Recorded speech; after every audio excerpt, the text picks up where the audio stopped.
3 октября 1999 года в Республике Абхазия был проведен референдум об отношении граждан к действующей Конституции. На день проведения референдума на территории Абхазии проживало около 200 тысяч граждан, имеющих право голоса, то есть более половины от довоенной численности избирателей. В голосовании приняло участие более 87% граждан, внесенных в избирательные списки. Более 97% проголосовавших одобрили действующую Конституцию. Согласно Конституции и закону Республики Абхазия о всенародном голосовании, референдуме, народовластие – основа государственной власти в Республике Абхазия. Народ осуществляет свою власть непосредственно путем референдума или через своих представителей.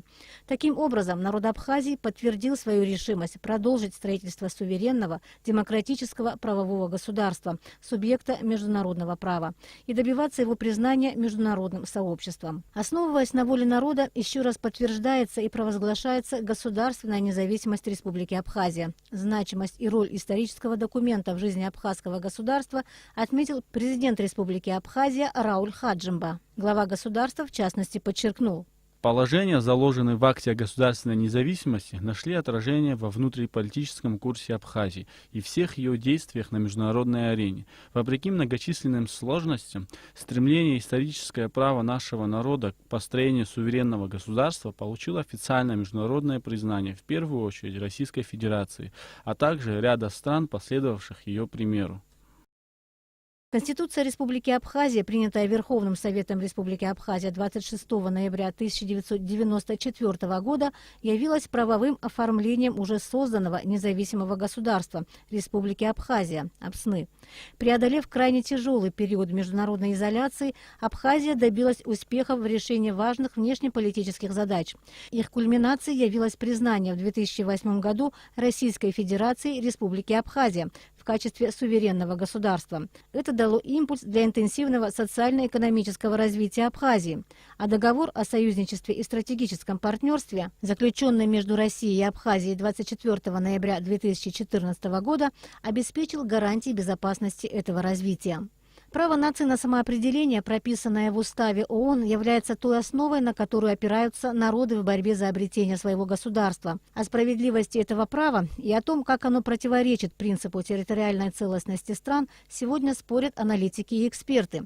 Совсем недавно стремление Каталонии к независимости подтвердили итоги референдума, где более 90% избирателей проголосовали за отделение от Испании. Пока стороны воздерживаются от кардинальных действий, власти Каталонии перенесли процесс отделения от Испании на неопределенный срок. Глава Каталонии Пучдемон и другие руководители автономии подписали декларацию о независимости, но в действие этот документ пока не вступает. Какая из сторон возьмет верх и окажется ли этот процесс мирным, в отличие от того, как это было в Абхазии, покажет будущее. Но остается фактом то, что процесс самоопределения наций сегодня во всем мире набирает обороты, порой пугая политиков и экспертов своей непредсказуемостью. К примеру, такие же стремления у многомиллионного курдского народа, который уже не одно десятилетие борется за обретение своего государства. Шотландии в Великобритании, Фландрии в Бельгии, Корсики во Франции, Баварии в Германии и так далее. Как подчеркивается в акте о государственной независимости Абхазии, абхазская государственность имеет 1200-летнюю историю, и народ Абхазии на протяжении столетий боролся за свою независимость. Именно эта борьба, неустанная и самоотверженная, опирающаяся на историю народа, по всей видимости и является тем условием, когда стремление к независимости может быть признано справедливым. Сегодня Республика Абхазия твердо придерживается курса, закрепленного актом от 12 октября 1999 года и другими важными документами, касающимися ее государственно-политического статуса. Республика динамично развивает отношения с дружественными странами и союзниками во всем мире. Мы верим, стремление нашей страны к независимости рано или поздно будет понято и принято международным сообществом в полной мере. Балакварчия, Рената Шакая, Абхазское телевидение.